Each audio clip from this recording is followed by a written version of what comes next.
koşun. Hello. Hello.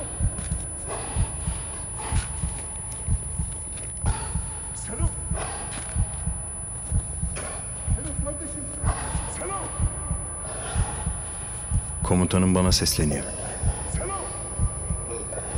Oysa biliyor cevap veremeyeceğimi. Çünkü az önce sol bacağım kafasının birkaç santim üstünden uçtu gitti.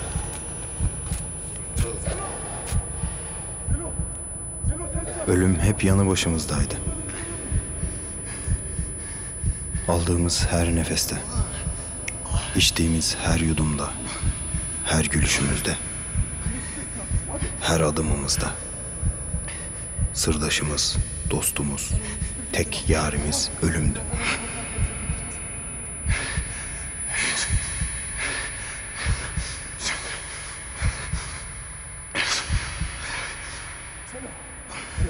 Komutanım bir şey yapın. İşte kavuştuk. Ben halimden memnunum ama ya geride kalanlar?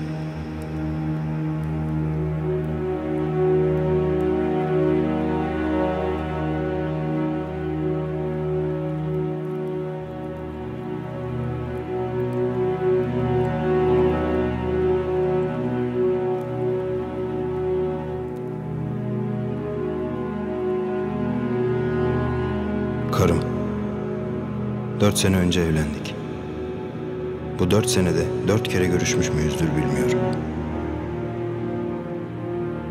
Az sonra bir albay ve psikolog çıkacak karşısına. Bir de ambulans. Zaten görür görmez bir yangın düşecek içine. Artık her söz, her kelime anlamsız. Önce sadece bakışacaklar. Sonra şehit olduğunu söyleyecekler. O an yüzleşecek.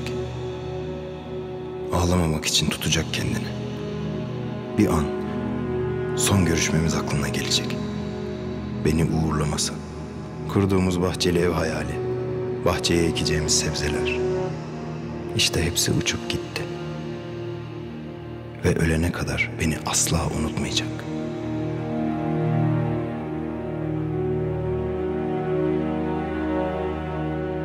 Kara haber tez yayılır diye boşuna dememişler. Gerçi buna kara haber denmez ya. Neyse.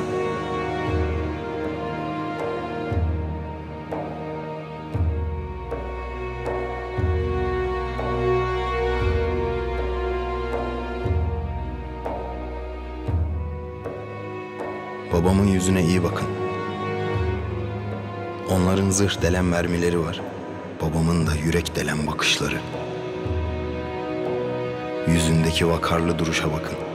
Bir yanda evlat acısı, diğer yanda oğlunu şehit vermenin gururu. Bu bakışlar ne filme sığar, ne bir kitaba.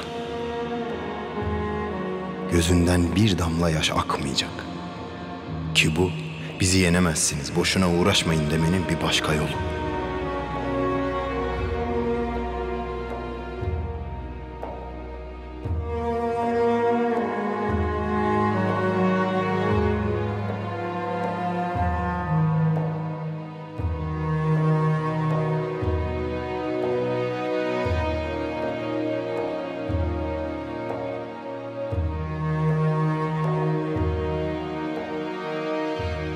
Bir anama üzülüyorum.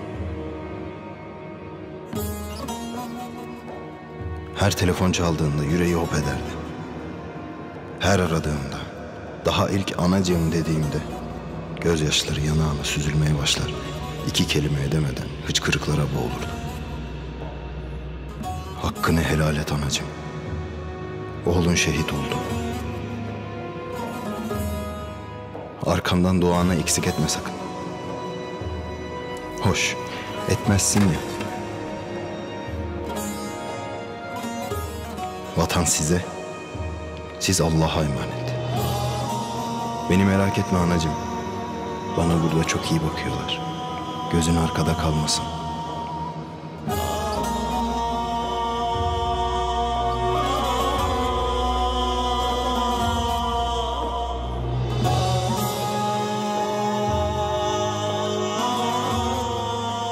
Komşularımız, çocukluk arkadaşlarım, tüm akrabalarım köyümüzden şehit çıktı diye herkes bilsin isteyecekler. Bütün köy Türk bayraklarıyla donanacak. Her biri bir gurur nişanesi. Bakmayın siz gözyaşlarına. Hepsi gururlu. Bir de bizim kör imam Salim Sela'yı okudu mu tamamdır. Ah bir duysanız ne yanık sesi vardır.